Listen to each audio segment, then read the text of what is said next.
Vamos a empezar con el día de hoy, hermanos. El título de la predicación es Jesús alimenta a los 5,000. Y bueno, no me quebré mucho la cabeza en este título, es que realmente vamos a ver que Jesús va a alimentar a los 5,000. Dices, Sergio, qué título tan más profundo. Pues sí, me enorgullezco mucho de mis títulos. Entonces estamos viendo Marcos capítulo 6, verso 30 al 44. Marcos capítulo 6, verso 30 al 44. Y por favor, antes de dar inicio, yo les quiero pedir algo muy especial. Yo creo que esto puede ser un poquito pesado porque vamos a ver una narración. Como ya lo hemos visto, hay diferentes tipos de escritura en la palabra de Dios, diferentes tipos de literatura. Marcos es un libro donde constantemente nos está narrando algo. Entonces, ténganme un poco de paciencia, por favor. Y más que nada es para que no se echen un coyotito santo. No, manténganse vivos, manténganse despiertos. Y por si cualquier cosa en el coyotito santo ustedes se distraen, les voy a dar el bosquejo. No se preocupen para que ustedes, en tal versículo. Sí, ya. Ahí lo tengo anotado. Vamos allí. Pero, ¿qué es lo que vamos a ver el día de hoy? El día de hoy veremos cómo Jesús, al compadecerse de los hombres, cubre nuestras necesidades. Vamos a ver cómo Jesús, al compadecerse de los hombres, cubre nuestras necesidades. Eso es lo que vamos a ver el día de hoy. Entonces, hermanos, antes de mostrarles el bosquejo, quiero que leamos el pasaje base, Marcos capítulo 6, verso 30 al 44, dice así la palabra de Dios. Entonces, los apóstoles se juntaron con Jesús y le contaron todo lo que habían hecho y lo que habían enseñado. Él les dijo, venid vosotros aparte a un lugar desierto y descansad un poco, porque eran muchos los que iban y venían, de manera que ni aún tenían tiempo para comer. Y se fueron solos en una barca a un lugar desierto. Pero muchos les vieron ir y le reconocieron, y muchos fueron allá a pie desde las ciudades y llegaron antes que ellos y se juntaron a él. Verso 34. Y salió Jesús y vio una gran multitud y tuvo compasión de ellos, porque eran como ovejas que no tenían pastor, y comenzó a enseñarles muchas cosas. Cuando ya era muy avanzada la hora, sus discípulos se acercaron a él diciendo, el lugar es desierto y la hora ya muy avanzada. Despídelos para que vayan a los campos y aldeas de alrededor y compren pan, pues no tienen qué comer. Respondiendo él, les dijo, dadles vosotros de comer. Ellos le dijeron, que vayamos y compremos pan por 200 denarios y les demos de comer. Él les dijo, ¿cuántos panes tenéis? Id y vedlo. Y al saberlo dijeron, 5 y 2 peces. Y les mandó que hiciese recostar a todos por grupos sobre la hierba verde, y se recostaron por grupos de 100 en 100, y de 50 en 50. Entonces tomó los 5 panes y los 2 peces, y los levantando los ojos al cielo, bendijo y partió los panes, y dio a sus discípulos para que los pusiesen delante, y repartió los 2 peces entre todos, y comieron todos y se saciaron. Y recogieron de los pedazos 12 cestas llenas, y de lo que sobró de los peces, y los que comieron eran 5,000 hombres. ¿Qué es lo que vamos a encontrar el día de hoy, hermanos? Como bosquejo tenemos, punto número 1, el regreso de los 12 apóstoles. Esto lo vamos a ver del verso 30 al 32. Punto número 1 del bosquejo, el regreso de los 12 apóstoles, verso 30 al 32. Punto número 2 del bosquejo, el alimento de la palabra, verso 33 y 34. Punto número 2 del bosquejo, el alimento de la palabra, verso 33 al 34. Y punto número 3 del bosquejo, el alimento del pan, verso 35 al 44.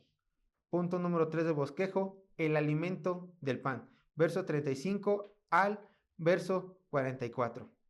Y antes de que leamos el primer versículo, que nos tocaría el versículo 30, recuerden que anteriormente en la predicación pasada nosotros vimos un paréntesis que nos habla de la muerte de Juan el Bautista. Vemos del verso 14 al verso 29 cómo Marcos se desvía un poquito de la misión de los 12 y nos empieza a hablar que la fama de Jesús había crecido. Herodes Antipas quería conocer a Jesús, pero en ese ínter nos menciona que Herodes creía que Jesucristo era Juan el Bautista, aquella persona que él había mandado a decapitar.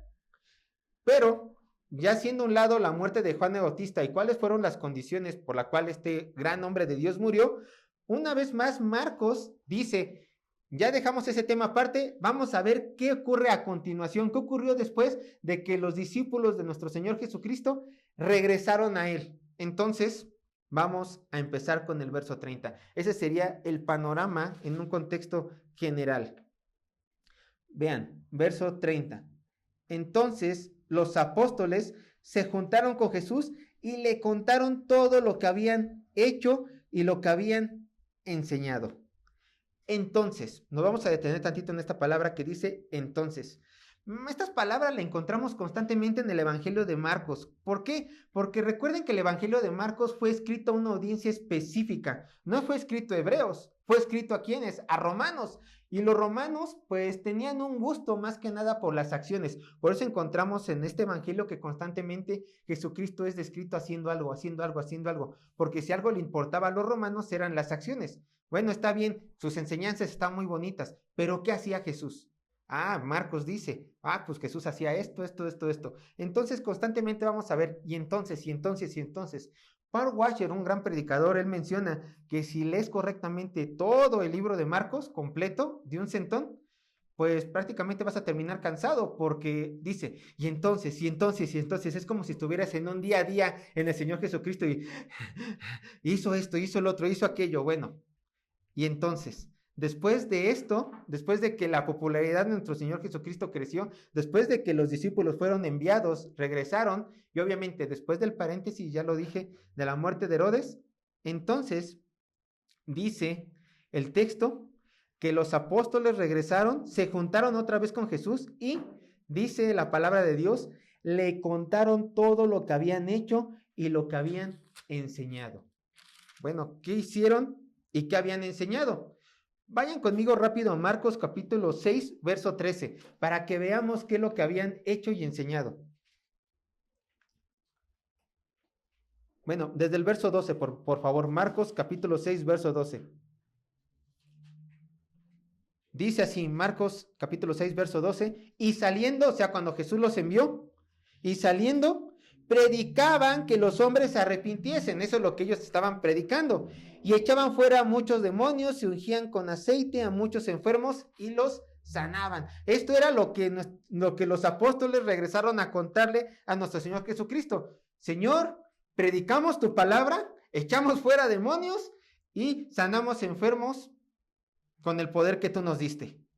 Por supuesto que entre esta plática, pues obviamente hubieron apóstoles que les fueron mejor que otros. A lo mejor algunos apóstoles sí los escucharon, sí fueron bien recibidos, hicieron, bueno, por la fe de las personas se les permitió hacer muchos milagros en el poder del Espíritu Santo, mientras que a lo mejor algunos apóstoles fueron con Jesús y le dijeron, ay, pues a lo mejor a Andrés sí le fue bien, pero pues a mí con mi compañero pues nos rechazaron, me humillaron, me escupieron y padecí hambre, Jesús, porque nadie me quiso aceptar en su casa y tú no nos dejaste llevar nada.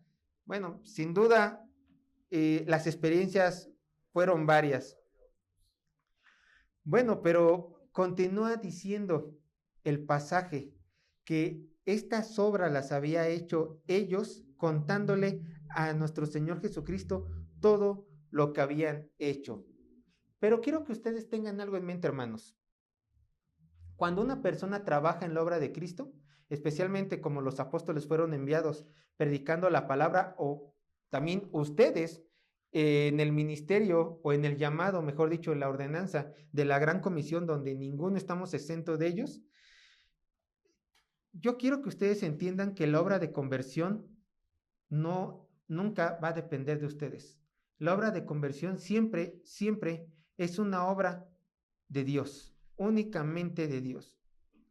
A lo mejor unas personas dicen, es que yo estoy seguro que Dios, cuando llegue yo a su presencia, me va a decir, oye, Sergio, pongan su nombre, oye, Sergio, ¿cuántas personas convertiste cuando saliste a evangelizar? Déjame decirte que Dios nunca te va a preguntar eso, ¿eh? ¿Por qué? ¿Por qué Dios nunca me va a preguntar cuántas personas convertí? ¿Cuántas personas llevé a la salvación? Bueno, pues ve Jonás 2:9. Solamente ve conmigo a Jonás 2:9. Ahí tenemos la respuesta, por la cual el Señor nunca se va a poner enfrente de ti y te va a preguntar cuántas personas convertiste, ¿Cuántas personas salvaste? Jonás capítulo 2, verso 9. Solamente la primera parte.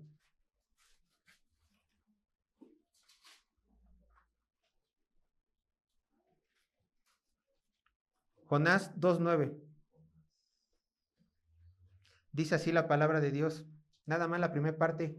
La salvación es de Jehová. Así de simple. Jonás 2:9. La salvación es de Jehová, no es de ninguno de nosotros. Entonces, cuando tú vas a predicar a las naciones, cuando tú vas a predicarle a tu vecino, a tu hermano, a tu hermana, a quien quieras, compañero de escuela, a quien tú quieras, tienes que estar tranquilo porque Dios nunca te va a pedir cuentas de las almas. Salud. Oye, Sergio, entonces si me está diciendo que la salvación solamente es de Jehová, entonces, ¿de qué me va a pedir cuentas Dios cuando esté en su presencia? Escucha, de tu fidelidad en ir a las naciones a predicar el evangelio. Eso es diferente. Dios va a decir, yo te envié a ti a evangelizar como hace muchos años envié a los 12 apóstoles. ¿Me fuiste fiel?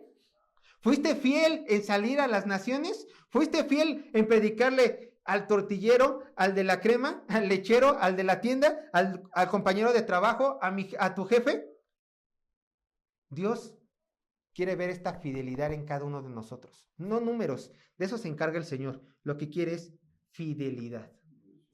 Pero bueno, muchas experiencias tuvieron los apóstoles que darle al Señor Jesucristo. Y el Señor nunca esperaba de ellos que dijeran, convertimos a 100,000 gentes, porque como ya lo vimos, la salvación solamente es de ¿quién? De Jehová, de Dios.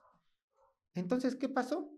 Vamos al verso 31, Marcos capítulo 6, verso 31, continuando con la historia. A ver que era mucho lo que le tenían que contar los apóstoles, Jesucristo hace esta propuesta. Vean, verso 31, Marcos capítulo 6, verso 31. Él les dijo, o sea Jesús, venid vosotros aparte a un lugar desierto, ¿y qué? Y descansad un poco. Bueno, sin duda los apóstoles llegaban más que agotados de su viaje misionero, y Jesucristo lo sabía de primera mano. ¿Por qué? ¿Cuál era el trabajo principal de nuestro Señor Jesucristo? Bueno, desde su bautizo y desde que hizo público su ministerio, lo único en lo que se dedicaba nuestro Señor Jesús era predicar el evangelio y también hacer milagros como parte de las manifestaciones de que Él era el Mesías, por supuesto. Entonces nuestro Señor sabía que era muy pesado este trabajo. Por eso el Señor propone y dice, vayan a un lugar desierto, vayamos a un lugar desierto. ¿Para qué? Para descansar, simplemente. Retirarnos, descansar y ponernos al corriente de lo que hemos estado haciendo cada uno en todo este tiempo. ¿Y por qué el Señor propone esto? Vean lo que dice el texto. Seguimos en el verso 31 de Marcos 6. Lo leo desde el principio para que no se pierda la idea. Él les dijo, venid vosotros aparte a un lugar desierto y descansar un poco. Bueno, el Señor entendía que estaban cansados, pero aquí se nos da la razón. Vean lo que dice, porque cada vez que leemos un por qué, es porque hay una razón atrás de esto en un versículo anterior. Porque el Señor propone esto, porque eran muchos los que iban y venían de manera que ni aún tenían tiempo para comer. O sea, llegaron los discípulos, estaban hablando y ¿qué creen? La gente los interrumpía. La gente interrumpía la plática de nuestro Señor Jesucristo con los apóstoles. ¿Por qué? Porque estos hombres que venían a interrumpir, pues querían seguir escuchando a Jesús o querían los milagros de Jesús. Entonces el Señor dice, como es tanta la multitud, apóstoles, pues vámonos de aquí, vámonos a un lugar seguro.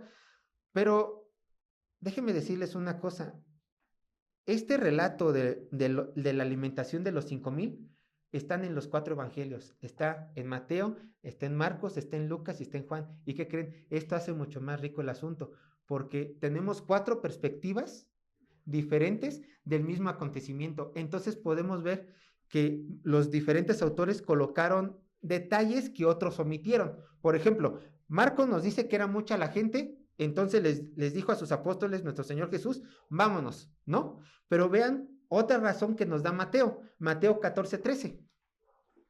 Y así alrededor de la prédica vamos a ir entre evangelios, para que tengamos un mejor panorama de todo lo que está pasando. Mateo 14:13.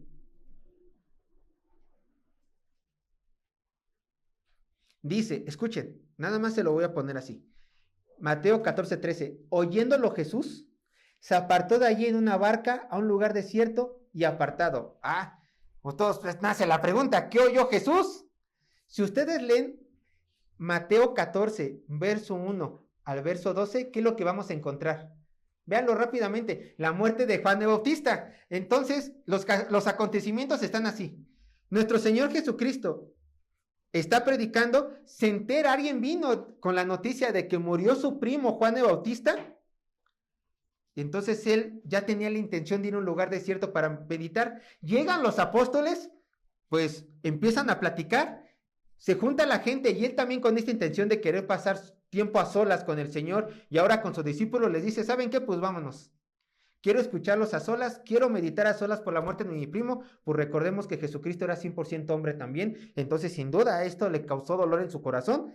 Y estos dos acontecimientos, o sea, la gente, los apóstoles, sus noticias y lo que estaba sintiendo por la noticia de su hermano, de su primo Juan el Bautista, orillaron a que Jesús tomara esta decisión de ¿qué? De embarcarse e ir a otro lado. Así de simple. Ven cómo van conectando. Esto es lo bonito de estudiar la palabra, no expositivamente. Podemos ver cómo todo va conectando. Eso es lo bonito. Ahora, ¿qué ocurre después? Vamos al verso 32. Marcos capítulo 6, verso 32.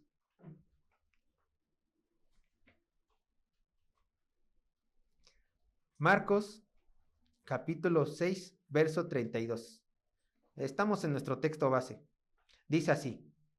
Y se fueron solos en una barca a un lugar desierto. Ahora, cuando dice se fueron solos, se está refiriendo Marcos a que en este viaje solamente iban a estar presentes nuestro Señor Jesucristo y sus 12 apóstoles. Recordemos que Jesús tenía más discípulos, pero en esta ocasión solamente Jesús más los 12 eran los que iban a dar iban a dar este viaje a un lugar que dice el texto, a un lugar desierto. Ahora, si solamente nos quedamos con la información que nos da Marcos, simplemente Jesús muy probablemente estaba en Capernaum. Imagínense que aquí está el mar de Galilea, ¿no? Aquí está Capernaum, por aquí. Por aquí está Capernaum, imagínense. Si simplemente nos quedamos con la información de Marcos, simplemente Jesucristo le dice a sus discípulos, vámonos a un lugar desierto, en una barca, en cualquier región del mar de Galilea, y listo. Después ocurre la alimentación de los 5,000. Pero como les digo, tenemos los otros evangelios, podemos ver específicamente a dónde fueron. Recuerden, Marcos dice un lugar desierto, y ahí se queda. Y ahí nos podríamos quedar. Pero vamos un poco más allá. Dice Lucas 9:10, el lugar exacto a donde fueron. Lucas 9:10.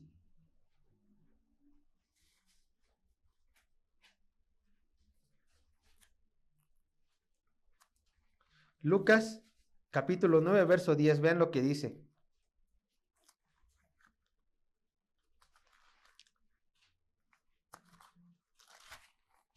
Vean lo que dice. Vueltos los apóstoles, le contaron todo lo que habían hecho. Y tomándolos, o sea, Jesucristo los tomó, por así decirlo, no es que los haya agarrado de la mano, sino que le dijo, oigan, vámonos. Y tomándolos, se retiró aparte, a un lugar desierto de la ciudad llamada Betsaida. Betsaida, sí. A esta ciudad se fueron. Ahora, ¿qué es lo que dice Juan? Yo se lo leo, Juan capítulo 6, verso 1. Después de esto, Jesús fue al otro lado del mar de Galilea, el de Tiberias. Ahora, o fue a Betsaida, o a Tiberias, de acuerdo con Juan. Yo les explico. Galilea, el mar de Galilea tenía otro nombre en tiempos de Jesús. ¿Cuál era? El mar de Tiberia. ¿Por qué? Porque por ahí estaba una ciudad que se llamaba Tiberia. Entonces también se le conocía como el mar de Tiberia. Entonces simplemente Juan está siendo redundante. Al mar de Galilea, el de Tiberia, o sea, el mar que también se le conoce como Tiberia. Pero Lucas da la ciudad específica. ¿Dónde es? En la ciudad de Betsaida. Ahora, ¿dónde queda la ciudad de Betsaida? Espero que tengan Biblias con mapas, si no, no se preocupen, ahorita me las ingenio con las manos. Vean, si van a su mapa, que está en la parte de atrás de la Biblia, que se llama Palestina en el tiempo de Cristo, o Palestina en tiempos de Jesús, más o menos así se tiene que llamar el mapa. ustedes van a encontrar el mar de Galilea. De hecho, algunos mapas, como pueden ver, yo en mi Biblia de estudio MacArthur, 1960, Reina Valera 1960, no tengo que se llama mar de Galilea, se llama como, por lo menos en mi mapa, mar de Sirene o Cineret, por lo menos aquí lo tengo en la traducción. Ahora, imagínense, ahí está, abajito de Galilea, está esta mancha de lago, que es el mar de Galilea, o también lo pueden encontrar como mar de Cineret. Ahí está, vean, por si no tiene mapa, está aquí, está este mar de Galilea. Por aquí, más o menos, estaría Capernaum, ¿no? Arribita, por así decirlo, aquí está el mar de Galilea, aquí está Capernaum, que es donde la base de operaciones de nuestro Señor Jesucristo. Aquí está Corazín, y al ladito, en el mapa, está Betsaida o Betsaida, ¿no? Al ladito. Ahora, eso dice nuestro mapa, ¿cierto? ¿Pero qué creen? Los arqueólogos no saben dónde está esta ciudad. En esta ciudad nació Pedro, era Pedro Andrés, pero no se sabe arqueológicamente dónde se encontraba esta ciudad. Pero, hagamos trampa y vamos a decir que pues, está al lado de Corazín, ¿no? Porque así lo dice nuestro mapa. Entonces, como los arqueólogos no se ponen de acuerdo, simplemente pues, se fueron a esta ciudad que estaba en algún punto del mar de Galilea o de Tiberia, ¿no? Ahí estamos bien. Perfecto. Entonces, ya teniendo esto en mente, ¿a dónde fue nuestro Señor Jesucristo con sus discípulos? Vamos a regresarnos a Marcos capítulo 6, verso 33. Marcos capítulo 6, verso 33. Y ya estamos en el punto número 2 del bosquejo, el alimento de la palabra. Marcos capítulo 6, verso 33. Vean lo que dice la palabra de Dios. Pero muchos los vieron ir y le reconocieron, y muchos fueron allá a pie desde las ciudades y llegaron antes que ellos y se juntaron con él. Fíjense, hay un pero, ¿no? Los peros por lo general son contrastes. ¿Por qué? Porque los planes de nuestro Señor Jesucristo, ¿cuáles eran? ¿Estar solo con quién? Con sus discípulos, para escucharlos y para tener un duelo, muy probablemente. Pero, o sea, hay un contraste, pero la gente tenía otros planes. Jesucristo quería irse para estar solo, pero ¿qué es lo que pasaba con la gente? La gente no quería dejar ir a Jesús. La gente tenía otros planes. La gente dice, Jesús, quédate. Jesús dijo, no me voy a quedar. Entonces, ¿qué hizo la gente? Lo vuelvo a repetir.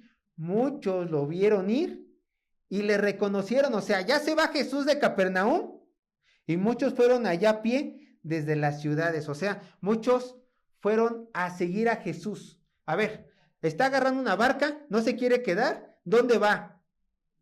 A lo mejor va a ir a Corazín. Bueno, si tomamos el mapa que tenemos por lo menos en nuestras Biblias, Capernaum, Corazín, Betsaida, a lo mejor va a Corazín o a Betsaida. Vamos a seguirlo. Por lo visto, Jesucristo se podía ver desde la orilla, porque da a entender el texto, que la gente lo veía pasar y corría al lado de la barca. Bueno, no al lado, sino que veía su barca de Jesús, a lo lejos ese es Jesús, son sus 12, y vámonos por toda la parte de arriba para seguirlo. No menciona que lo siguieron en barca, se menciona que lo siguieron ¿cómo? Caminando. Ahora, una vez más, como no se sabe dónde estaba esta ciudad donde se dirigían Betsaida, si tomamos en cuenta el mapa que tenemos en nuestras Biblias, recuerden, está aquí Capernaum, Corazín, Betsaida, en línea recta de Capernaum a Betsaida, dicen los estudiosos que aproximadamente son entre 6 a 7 kilómetros de distancia.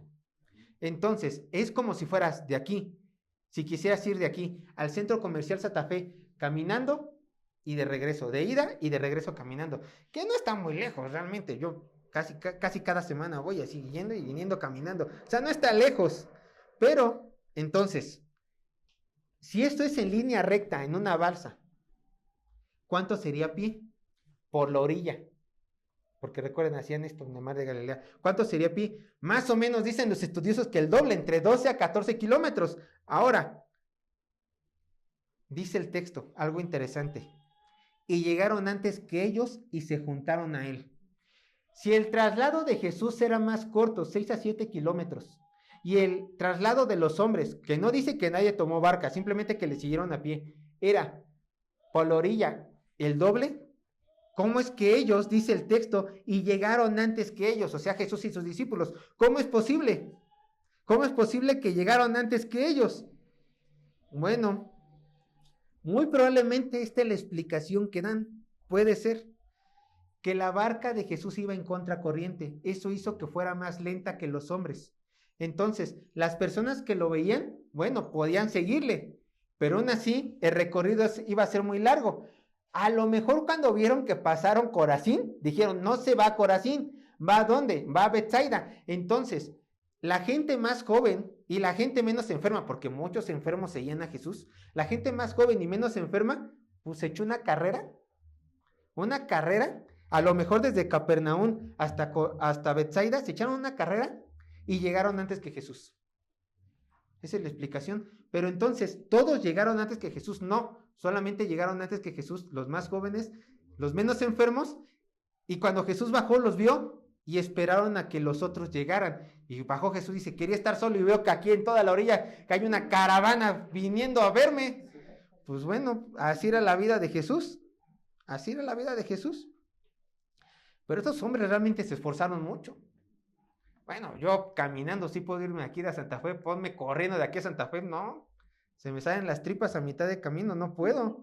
Es más que a mitad de camino, ni aquí a la tienda de la esquina puedo ir corriendo, simplemente no puedo. Pero estos hombres, ¿qué creen que hicieron? Llegaron antes que Jesús. Se esforzaron para encontrarse con Jesús. ¿Tú te vas, Jesús? Perfecto, yo te sigo. ¿A dónde? A donde tú vayas, yo te sigo.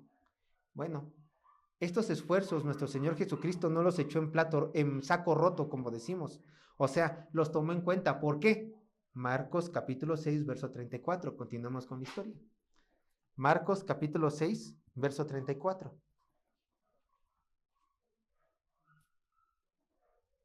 Salió Jesús, dice, ¿no? Marcos capítulo 6, verso 34. Y salió Jesús y vio una gran multitud y tuvo compasión de ellos, porque eran como ovejas que no tenían pastor. Y comenzó a enseñarles muchas cosas. Nos vamos a quedar en la primera parte. Y salió Jesús y vio una gran multitud. Jesús se alejaba para poder estar solo por unos momentos, pero al salir de la barca se encontró una gran multitud esperando más del Señor. Y entonces, en lugar de decirles, déjenme solo, ¿qué fue lo que ocurre? Dice el texto, y sintió compasión. Dice eso el texto, y sintió compasión.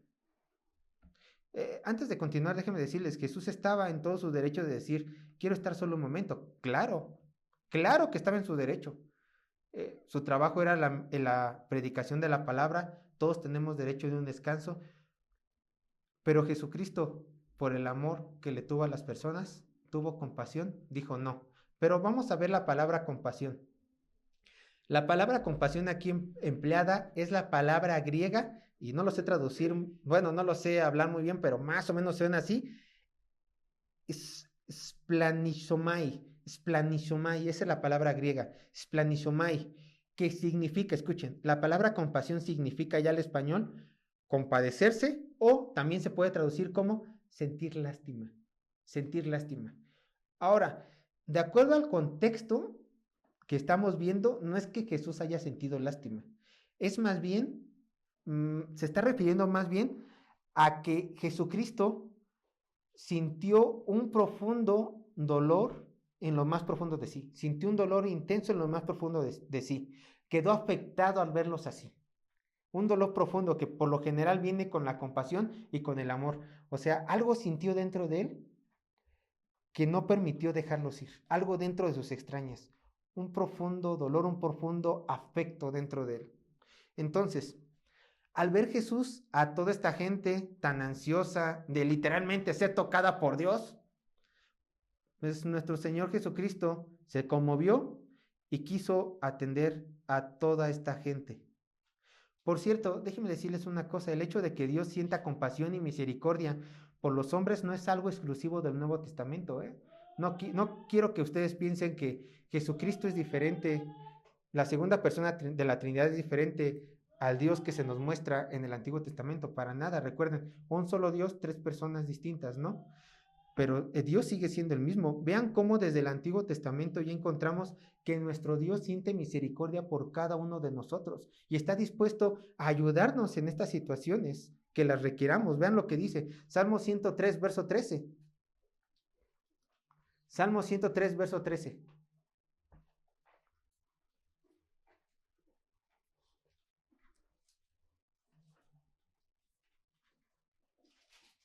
Salmo 103, verso 13. Dice así la palabra de Dios. Como el Padre se compadece de los hijos, se compadece Jehová de los que le temen. Vean, una vez más, ocupando la palabra de que se compadece nuestro Dios de nosotros. Ahora vayan conmigo, Lamentaciones, capítulo 3, verso 22 y 23. Lamentaciones, capítulo 3, verso 22 y 23. Está después de Jeremías y antes de Ezequiel. Lamentaciones, capítulo 3, verso 22 y 23.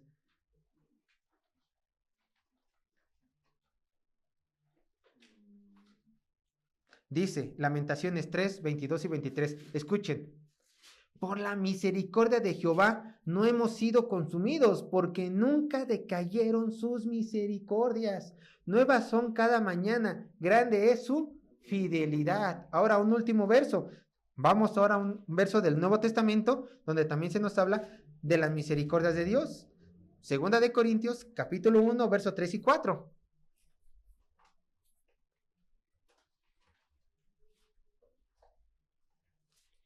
Segunda de Corintios, capítulo 1, verso 3 y 4.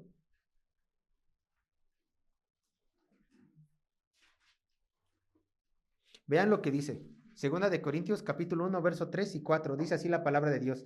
Bendito sea el Dios y Padre de nuestro Señor Jesucristo. ¿Padre de qué? De misericordias y Dios de toda consolación, el cual nos consuela en todas nuestras tribulaciones, para que podamos también nosotros consolar a los que están en cualquier tribulación, por medio de la consolación con que nosotros somos consolados por Dios.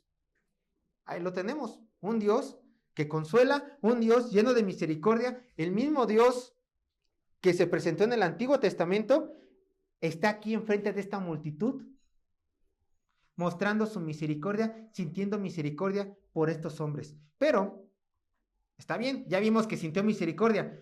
¿Por qué Jesucristo sintió misericordia de ellos? ¿Por qué sintió misericordia? ¿Qué es lo que lo llevó a sentir misericordia? ¿Que se hayan aventado caminando 12 kilómetros para encontrarlo? No, aunque parezca extraño, no. Vean lo que dice, ¿en qué texto vamos? Me perdí. 34, vean lo que dice el texto 34. Y aquí se nos da la razón. Lo voy a leer un poco antes de lo que yo quiero. Dice, y tuvo compasión de ellos, ¿no? Compasión, misericordia de ellos. Porque, aquí está la razón, porque eran como ovejas que no tenían pastor. Ahí está. Por eso él tuvo compasión de ellos, por eso les tuvo misericordia, por eso sintió esto en sus entrañas nuestro Señor Jesucristo, desde lo más profundo de sí, porque los vio como ovejas que no tenían pastor. Ahora, este no es un término nuevo, este es un término que usado desde el Antiguo Testamento para describir a un grupo de personas que se encontraban indefensas, necesitadas de protección y hambrientas espiritualmente. Así los vio nuestro Señor Jesucristo, abandonadas por sus líderes espirituales, porque los líderes espirituales preferían adorar a otros dioses que adorar al Dios verdadero. Y así el poco remanente que estaba en Israel, en Judea o en el Reino Unido, los hacían a un lado. Eran ovejas sin pastor. Vean lo que dice Primera de Reyes 22, 17.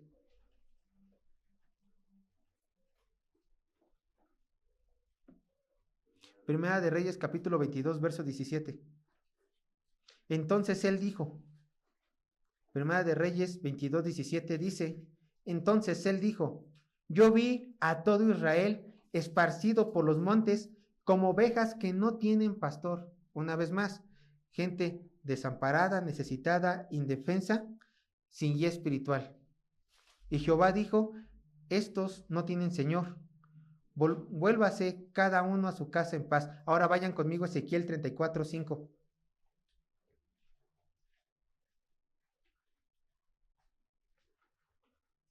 Ezequiel 34:5.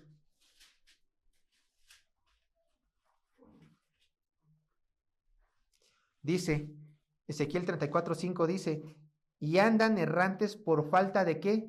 De pastor. El pueblo judío anda errante por falta de pastor y son presa de todas las fieras del campo y se han dispersado. Están indefensos, no tienen guía espiritual, están sin protección, pero también tiene otra connotación. Al no tener pastor, están propensos a caer en pecado por falta de esta guía espiritual. Como le pasó al pueblo de Israel en estos versículos. Eran como ovejas sin pastor. Entonces, ¿qué es lo que pasó? Como no hubo una guía espiritual, cayeron en diversos pecados, muchos de ellos perversos pecados de idolatría. Hermanos, ¿cómo son las ovejas en la vida real? ¿Por qué Jesucristo hace esta comparación? ¿Y por qué el Antiguo Testamento también lo hacían? Bueno, en la vida real, una oveja real, o sea, una ovejita real, un animal oveja, no puede ver más allá de unos cuantos metros de distancia. Por eso necesita una oveja pastores que la guíen en su camino, porque ellas no saben, no alcanzan a ver a cierta cantidad de metros. Tampoco estas ovejas se pueden defender de sus agresores. Las ovejas son muy mansas. No es de que tengan un sistema para que se definan, simplemente se dejan agarrar por el lobo o por si alguien se la quiere robar, hacen pero se deja que la carguen. O sea, ¿eso de qué te ayuda? ¿No? Eso no te ayuda en nada. Entonces necesita un pastor que las proteja. También algo muy curioso, las ovejas no se pueden limpiar así solas. No son como, en verdad, no son como los gatos. ¿Qué es lo que hacen los gatos? Pues se lamen y se limpian, listo, ¿no? Para ellos ya están, para mí no, para ellos sí. Entonces, las ovejas necesitan que alguien externo, su pastor, las vaya limpiando. De hecho, tienen un problema las ovejas. Ustedes sabían que si las ovejas no son trasquiladas, se llenan las ovejas de esta lana y mueren solitas. Entonces necesitan un pastor que las trasquile y que las limpia y que las procure. Uno puede decir después de haber leído a Marcos, no, este pueblo judío era bien pecador, por eso necesitaban un pastor, porque siempre andaban en pecado y en pecado. Pero déjenme decirles una cosa, no solamente el pueblo judío de este entonces que se nos narra en Marcos capítulo 6 estaba sin pastor. ¿Cuál era la condición tuya antes de llegar a Cristo? Igual andabas como oveja sin pastor, no tenías a nadie que te guiara espiritualmente, no tenías a nadie que te defendiera, no tenías a nadie que te limpiara tus pecados. Tú simplemente estabas a la deriva de cualquier mala enseñanza de este mundo. Constantemente nos andábamos desviando de los caminos de Dios, constantemente estábamos escuchando doctrinas de demonios, o a lo mejor estábamos en falsas religiones, o también estábamos encasillados, atrapados por falsas doctrinas, hablando dentro del círculo cristiano. ¿Cuál puede ser una de estas falsas doctrinas? El pastor es el rey de la congregación. ¿Dónde dice eso? Entonces todos los congregantes tienen que ponerse como tapete para que el pastor pase. ¿Qué es eso? ¿Qué es eso? Pero hay mucha gente que aplaude estas malas doctrinas. Entonces, antes de llegar a Cristo, andábamos engañados de cualquier información basura de internet, creyendo que los extraterrestres van a venir y nos van a conquistar y va a haber paz mundial gracias a estos extraterrestres, o bien vamos a hacer una colonia de estos seres pequeños. Falsas enseñanzas, que venimos de los Anunnakis, por favor. Por favor. Acabo de escuchar una disque teoría que no tiene nada de teoría, más es una fantasía, que que la raza humana viene del meteorito que mató a los dinosaurios, que fueron mandados por extraterrestres. Pero fuera de Cristo, andábamos allí, como ovejas sin pastor. Específicamente, ¿cómo éramos antes de llegar a Cristo? Romanos 3, verso 10 al 18. Yo sé que ya se lo saben de memoria, pero hay que recalcarlo. Romanos capítulo 3, verso 10 al 18. Es importante que no olvidemos de dónde venimos para que estemos agradecidos de aquel que nos sacó de allí. Romanos capítulo 3, verso 10 al 18. Dice, como está escrito, o sea, palabra fiel, palabra verdadera, está en la Biblia. No hay justo ni aun uno. Y aquí estábamos nosotros, No hay justo ni un uno, no hay quien entienda, no hay quien busque a Dios. Todos se desviaron, aún se hicieron inútiles. O sea, no cumplimos con nuestro propósito original. No hay quien haga lo bueno, no hay ni siquiera uno. Sepulcros abiertos es su garganta, con su lengua engañan. Veneno de áspides hay debajo de sus labios. Su boca está llena de maldición y de amargura. Sus pies se apresuran para derramar sangre. Quebranto y desventura hay en sus caminos, y no conocieron camino de paz. No hay temor de Dios delante de qué de sus ojos. Así éramos todos. Esta era nuestra triste condición de cada uno de los que estamos en esta sala y de cada uno, y de cada uno de la humanidad. Merecíamos ir al infierno eterno, merecíamos que realmente nuestro Dios nos aventara un juicio eterno.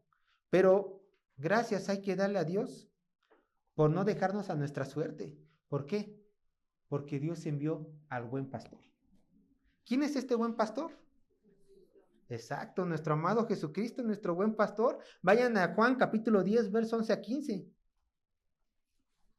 Evangelio de Juan capítulo 10, verso 11 al 15. Jesucristo es nuestro buen pastor. Cuando nosotros andábamos como los israelitas en aquel entonces, como ovejas sin pastor, llega enfrente de nosotros el buen pastor y nos dice: ya estoy aquí para darte todo el mantenimiento que necesites. Vean lo que dice Juan capítulo 10, verso 11 al 15.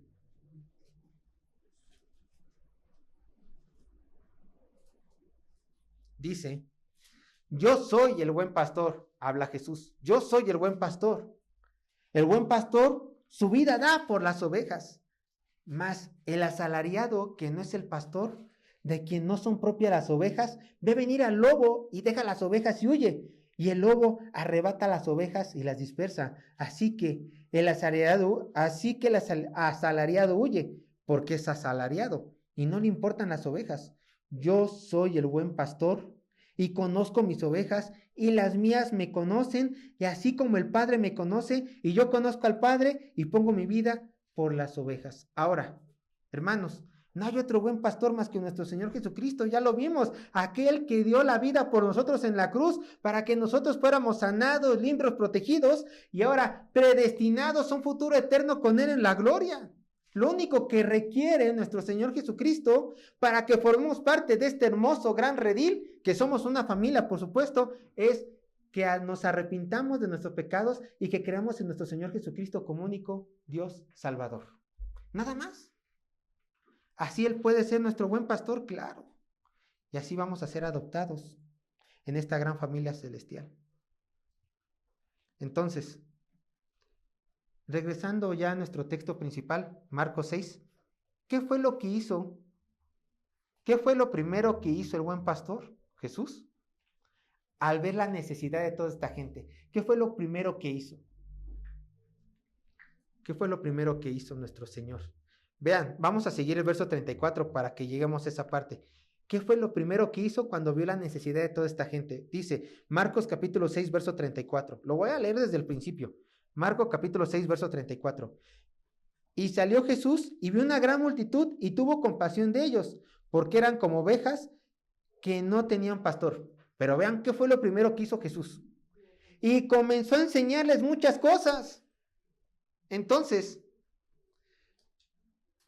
lo primero que hizo nuestro Señor Jesucristo cuando vio la necesidad de esta gente, no fue darles medicina, no fue darles protección, sino fue darles ¿qué? Palabra de Dios. Escritura, escritura, escritura. ¿Por qué? Porque dice el texto, y comenzaban a enseñarles muchas cosas. Hermanos, la mejor medicina es la palabra de Dios.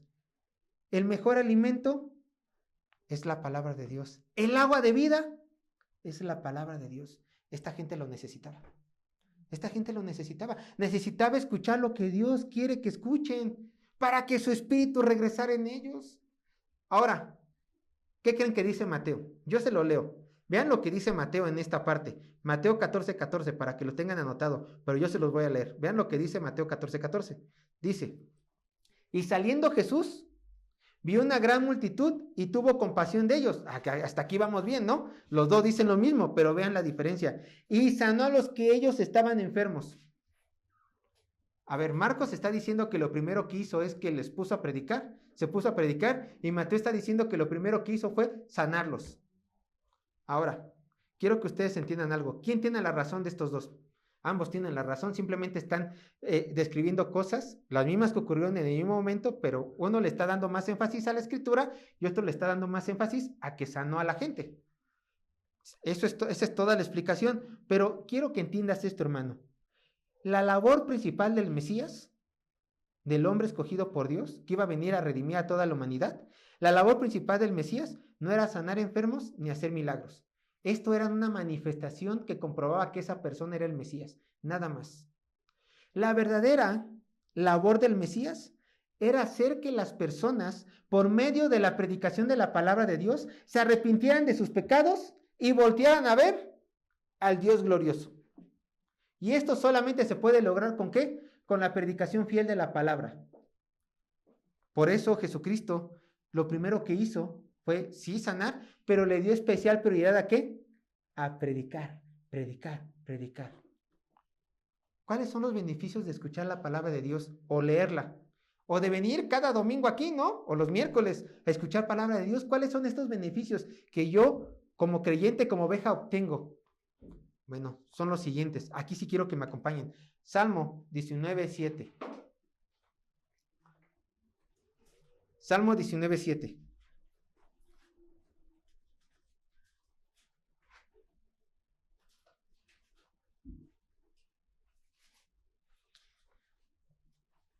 Dice así. Salmo 19:7 dice: la ley de Jehová es perfecta, que convierte el alma. El testimonio de Jehová es fiel, que hace sabio y sencillo. Uno de los beneficios, convierte el alma. Si tú estás expuesto a la palabra de Dios, la palabra de Dios va a convertir tu alma de muerte a vida o cada vez más a la semejanza de nuestro Señor Jesucristo, los que ya hemos creído en Él. Y hace sabio al sencillo. Esta palabra de sencillo da a entender puerta abierta, es la traducción, puerta abierta. Una persona sencilla en el Antiguo Testamento es alguien que deja la puerta abierta, o sea, alguien que deja pasar todo a su mente. Pero la palabra de Dios, ¿qué hace? Coloca una puerta. Ya no te permitirá ser engañado. ¿Por qué? Porque conoce la palabra de Dios. Dejas de ser sencillo, ahora eres sabio. ¿Para qué? Lo vimos en Proverbios, para conocer y vivir la palabra de Dios, para conocer y aplicar la palabra de Dios. Es una persona sabia. Ahora, otro beneficio de la palabra de Dios. Salmo 119:11. Salmo 119:11.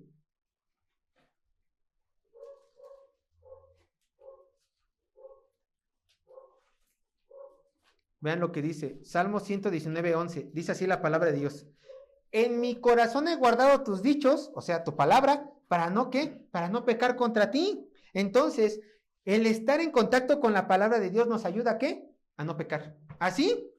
¿Por qué?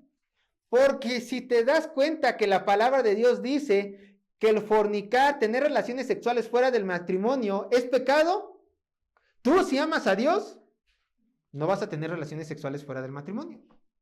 Ahí está el punto. He guardado tus dichos para no pecar contra ti. Voy a hacer esto, pero Dios, me acuerdo, yo sé que la palabra de Dios dice que esto es pecado, pues no lo hago. Por eso, es un beneficio de estar en la palabra de Dios. Saber qué es lo bueno y lo malo y tomar las decisiones correctas. Eso es sabiduría. Ahora, yo lo leo. 2 de Timoteo 3, 16 y 17. Vean lo que dice. 2 de Timoteo 3, 16 y 17. Dice así: toda la escritura es inspirada por Dios y útil para enseñar, para redarguir, para corregir, para instruir en justicia, a fin de que el hombre de Dios sea perfecto, enteramente preparado para toda buena obra. Entonces, la palabra de Dios nos capacita para tener una vida santa, acorde a la voluntad de Dios. ¿Cómo? Pues la conoces y la vives. Así está. Nos capacita la palabra de Dios para tener una vida santa. Acompáñame a esta. Juan 5:39. Este sería el último punto.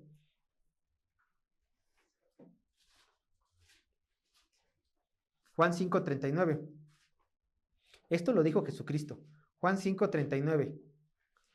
Dice: escudriñad las escrituras, porque a vosotros, o sea, porque a ustedes les parece que en ellas tenéis la vida eterna. ¿Y qué creen? Bueno, perdón, aquí ya lo menté, San Sergio, no. Pues dice: Escudriñad las escrituras, porque a vosotros os parece que en ellas tenéis la vida eterna, y ellas son las que dan testimonio de mí, dice el Señor. Entonces, ¿qué encontramos la palabra de Dios? La vida eterna. ¿Por qué? Porque apunta a quién? Al buen pastor que es nuestro Señor Jesucristo. Y Él dijo, yo soy la vida eterna.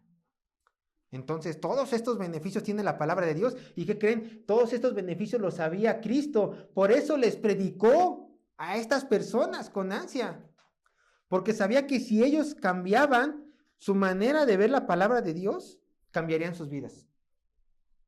Pero bueno, como toda buena plática, pues pasa el tiempo rápido, ¿no? Como toda buena enseñanza pasa el tiempo rápido. ¿Qué pasó después de, sin duda, un buen tiempo predicando la palabra de Dios? Ya estamos en el punto 3 del bosquejo, el alimento del pan. Verso 35 y 36, Marcos 6. Marcos 6, verso 35 y 36. Y aquí me voy yendo yo un poco más rápido, hermanos, por cuestión de tiempo. Ya vamos a terminar, no se preocupen. Marcos capítulo 6, verso 35 y 36. ¿Qué pasó después de que el Señor les predicó? De que cubrió su hambre espiritual. Dice el verso, cuando ya era muy avanzada la hora, sus discípulos se acercaron a él diciendo, el lugar es desierto y la hora ya muy avanzada. Despidámoslos para que vayan a los campos y aldeas de alrededor y compren pan, pues no tienen qué comer. Bueno, los discípulos tenían una preocupación. Veían el reloj y ¿qué decían? Ya es muy tarde, tienen que comer. Está muy padre la predicación, pero ellos tienen que irse. Pues ya es tarde y estamos en un lugar desierto, no hay nada cerca, la ciudad más cerca es Betsaida.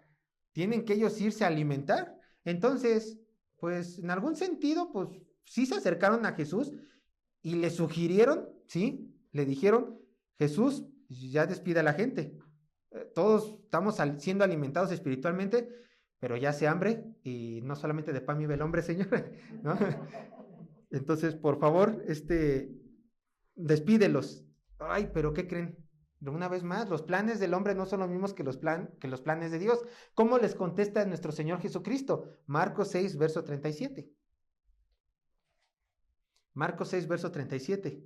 Dice, respondiendo él, o sea, les responde el Señor Jesús. Primero les dicen, Señor, ya córtala tu sermón, tienen que ir a comer. Y Jesús les respondió, dadles vosotros de comer.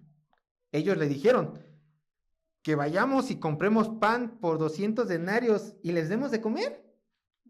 Bueno, posiblemente, escuchen hermanos, posiblemente cuando Jesús les dijo a los apóstoles, darles de comer, porque les está diciendo, dales tú de comer, ¿te estás preocupando por su alimento? Dales tú de comer.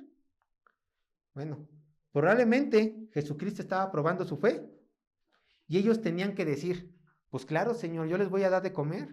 Si mi maestro me manda a que les dé de comer es porque me está capacitando para hacerlo.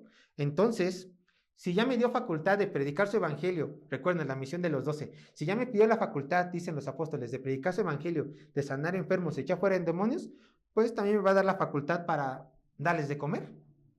Este sería un pensamiento, ¿verdad? Pero yo no me voy por esa postura. Yo no me voy por esa postura. Yo me inclino por la siguiente opción. Yo creo que nuestro Señor Jesucristo lo que estaba tratando de hacer aquí era que los discípulos vieran su incapacidad. ¿Por qué? Son muchos, ya vimos que era una gran multitud la que lo seguía. Todavía no decimos el número, pero era una gran multitud. Entonces el Señor Jesús dice, ¿te preocupa su comida? Dales de comer. Entonces esto les tenía que llevar a los apóstoles en decir, yo no les puedo dar de comer a ellos. Yo no puedo, Señor. Entonces, ahí tenían que ir con nuestro Señor y decirle, Maestro, tú sabes que nosotros no podemos, no tenemos los recursos ni el poder necesario, ni la autoridad para darle de comer a tanta gente, pero Señor, vengo a ti humildemente porque tú sí puedes hacerlo. Tú sí puedes. Yo no puedo, tú sí puedes. Hermanos, yo me inclino más por esta opción, que este era lo que el Señor Jesucristo quería que le contestaran sus discípulos. ¿Por qué? Porque esto reflejaría en ellos verdadera humildad y reconocimiento de que solamente Dios tiene el poder. Eso quería nuestro Señor Jesucristo, que ellos vieran su incapacidad de suplir el problema más pequeño de la vida, que es alimentarse. ¿Qué dice la Escritura conforme al poder de Dios? Yo lo leo, Marcos 10:27, ya vamos a llegar ahí en un futuro, pero vean lo que dice Marcos 10:27. Para los hombres es imposible, mas para Dios No, porque todas las cosas son posibles para Dios. Claro que Él podía darles de comer, claro. Pero lejos de ir a los pies de Jesús, ¿qué es lo que hicieron los apóstoles? Pues los apóstoles no vieron más allá de sus ojos. Y cuando Jesús les dijo, aliméntalos, ellos hicieron esta pregunta. Recuerda, ellos dijeron, que vayamos y compremos pan por 200 denarios y les demos de comer. O sea, estamos en un lugar desierto y quieres que agarremos nuestro dinero. Parece tenían 200 denarios. ¿Quieres que agarremos nuestro dinero? Nos vayamos a quién sabe dónde y que busquemos comida. Y es más, que nos alcance para todos. Ahora, no sé cuánto costaba un pan en tiempos de Jesús. No se sabe. Pero tenemos una idea. Dice aquí que tenían 200 denarios, ¿cierto? Un denario era el equivalente a un día de salario. O sea, un día de trabajo era un denario. Entonces, los apóstoles tenían en su poder 200 denarios. O sea, podían ellos no trabajar 200 días, si lo quieren ver así. Podían vivir 200 días con lo suficiente para comer, para pagar sus gastos, ¿cierto? Pero, a pesar de que sabemos que tenían 200 denarios, o sea, 200 días de trabajo acumulados en su bolsillo, ellos sabían que no podían comprar tantos panes para toda esta cantidad de gente. ¿Cuánta gente era? Lucas dice que eran 5,000, pero vean lo que dice Marcos 14:21. Perdón, Marcos dice que eran 5,000, pero vean lo que dice Mateo 14:21. Mateo 14:21.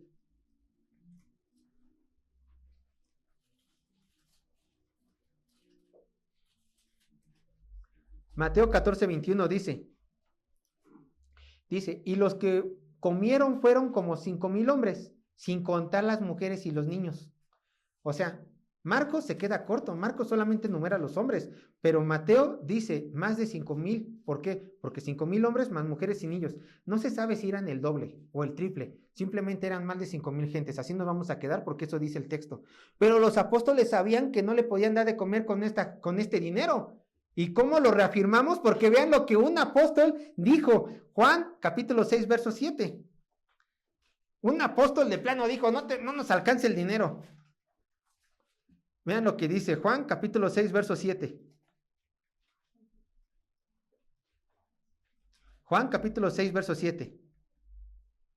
Dice, Felipe le respondió, cuando Jesús les dijo, denles de comer. Y ellos dicen, ¿qué? ¿Le vamos a dar de comer a tanta gente?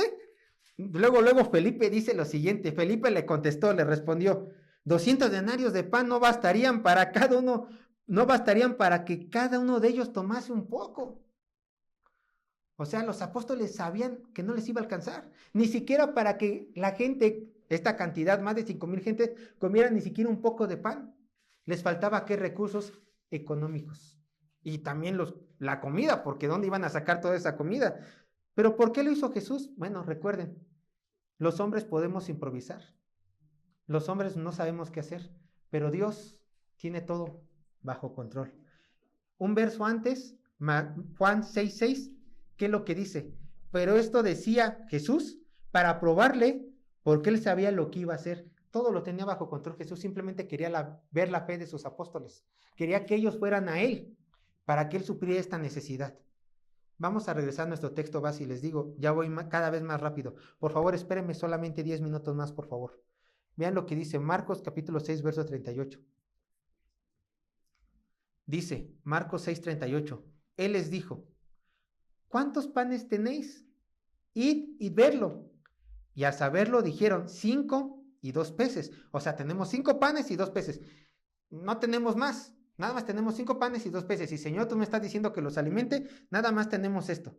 Si nos quedamos con este registro de Marcos, al parecer nos dan a entender que los apóstoles tenían solamente esta comida, porque a lo mejor pensaban comprar después comida, pues tenían 200 denarios.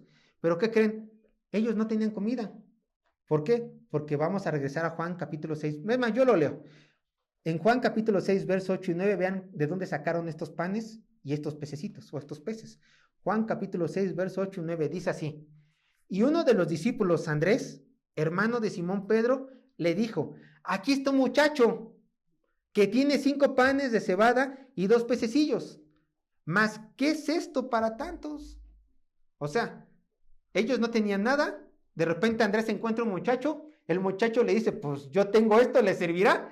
Y Andrés dijo, pues no creo que sirva, pero le voy a decir a Jesús lo que tenemos de comer.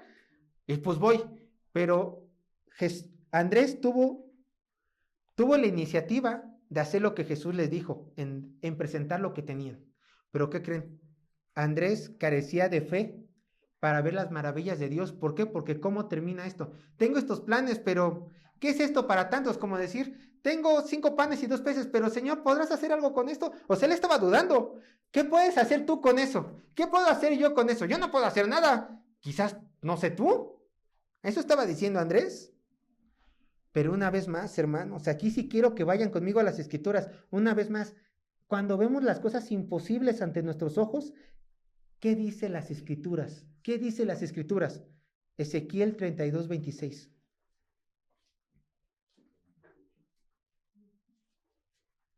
Ezequiel 32:26.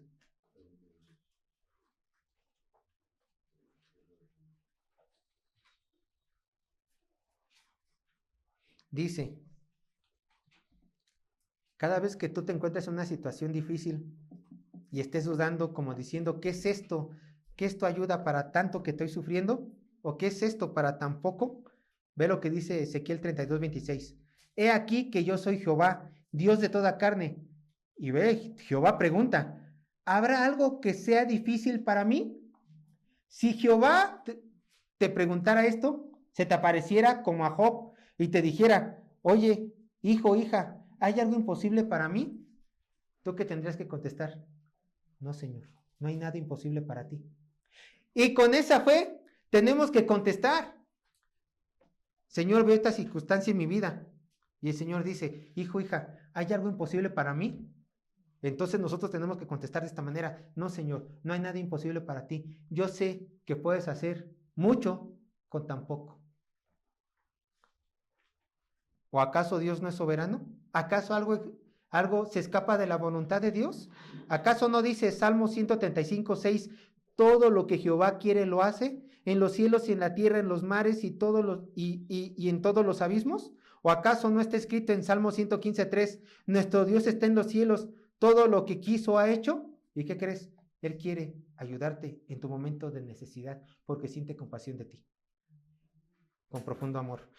Vamos a lo último del texto. Marcos capítulo 6, verso 39 al 44. Sí, hermanos, ya vamos a terminar. Nada más ténganme un poco de paciencia, ya son los últimos versículos. Vean lo que dice. Después de que le presentaron los panes, verso 39 al 44, estamos en Marcos 6. Marcos 6, verso 39 al 44. Dice así la palabra de Dios. Y les mandó que hiciesen recostar a todos por grupo sobre la hierba verde, y se recostaron por grupo, de 100 en 100 y de 50 en 50. Entonces tomó los 5 panes y los 2 peces, y levantando los ojos al cielo bendijo, y partió los panes, y dio a sus discípulos para que los pusiesen delante, y repartió los 2 peces entre todos. Y comieron todos, y se saciaron. Y recogieron de los pedazos 12 cestas llenas, y de lo que sobró de los peces. Escucha, eso ya lo vimos. Y los que comieron eran 5,000 hombres. Mateo, más mujeres y niños. Hermanos, ¿qué acaba de suceder enfrente de los ojos de los apóstoles? Y enfrente de los ojos de estas personas. Y enfrente del muchacho que fue el que dio el alimento. ¿Qué acaba de suceder? Tuvieron ellos la dicha de ver cómo el Señor alimentaba sobrenaturalmente a 5,000 hombres. Esto es sobrenatural. Felipe, que dijo, no nos va a alcanzar, y Andrés, que dudó al traer los alimentos, sin duda al ver esto dijeron, he visto el poder de la predicación de Jesús, lo he visto echar fuera demonios, lo he visto sanar enfermos, lo he visto hacer milagros, lo he visto darle órdenes al mar, le he visto darle órdenes a los vientos para que callen, a la naturaleza misma. Pero lo que acabo de ver me da terror y me da asombro. Acabo de ver cómo creó algo de la nada. Una cosa es ordenarle lo que ha hecho, pero aquí está haciendo de la nada algo. Está multiplicando de la nada. Esto no tiene que traer terror a nuestras vidas, un temor santo, reverente, de que cada vez que vayamos a los pies del Señor Jesucristo, estamos con el que todo lo puede. Y cuando digo todo lo puedes, te puede salvar o te puede condenar, en cualquier asunto, o te puede ayudar, o puede permitir que sigas en esa situación para que aprendas. Si es que pecaste, aprendas disciplina, o si no si no has pecado, para que aprendas obediencia, sujeción a Él. ¿Por qué? Recuerden, también dice Lamentaciones, ¿acaso lo bueno y lo malo no procede de Dios? Claro que sí. El mismo Lamentaciones contesta, lo bueno y lo malo procede de Dios.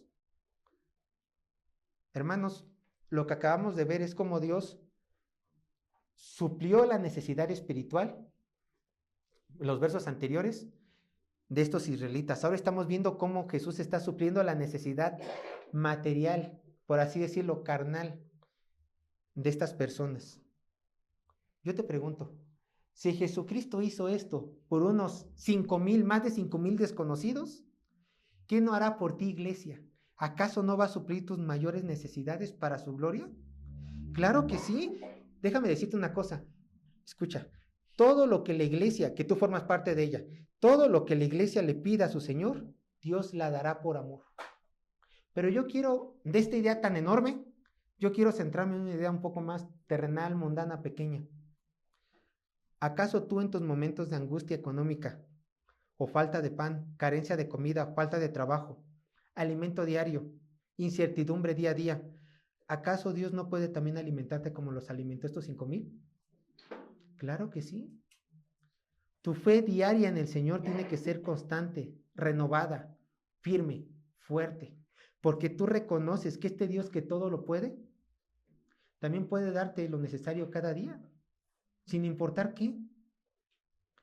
Hermanos, está bien, muchas veces nos vamos si el Señor me pudiera dar el poder, yo movería montañas, perfecto, pero si no puedes creer que te puede dar de comer día a día, o te puede mantener firme en un trabajo estable, ¿de qué consiste? A mí me encanta que regresemos allí. En tiempos de la pandemia muchos nos quedamos sin trabajo, pero todos estamos aquí.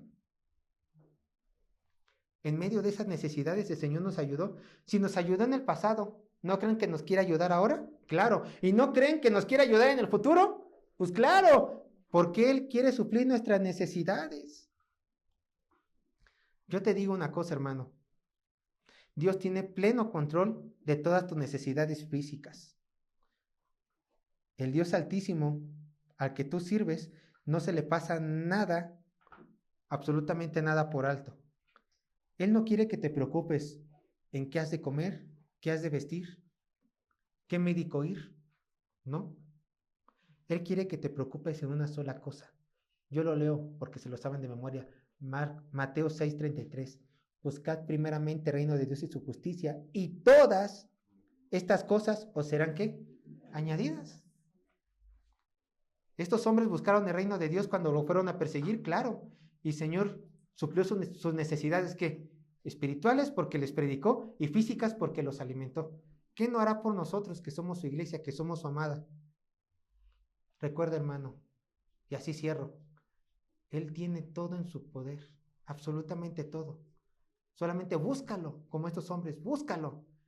Tengo que recorrer 12 kilómetros para escuchar su palabra, pues recórrelos, recórrelos. ¿Por qué? Porque tu vida espiritual primeramente y física depende de ellos. Y simplemente después de que los hayas recogido y estés en la presencia de Cristo y que tú busques su justicia y su reino, solamente disfruta de ver cómo el buen pastor va a cuidar de ti. Nada más ni nada menos. Dios les bendiga, hermanos.